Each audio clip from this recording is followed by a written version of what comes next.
Aerospace platforms are becoming more electrical. The main reason is that today's aircraft are called upon to execute ever more demanding missions. Whether it's flying direct from New York to Singapore or coordinating a multi-drone strike from a single manned fighter, the capabilities required to perform these missions are increasingly implemented electrically. So what is Siemens doing to meet these challenges?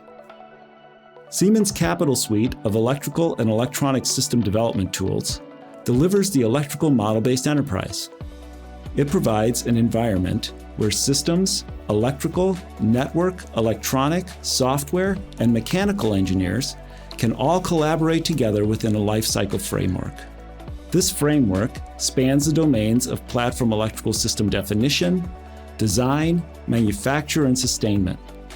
Together, the engineering disciplines use the combination of Capital's multi-domain digital thread and generative automation technology to develop and verify a configuration-controlled digital twin. This approach allows us to integrate the required electrical functionality with a minimum of risk to our development program.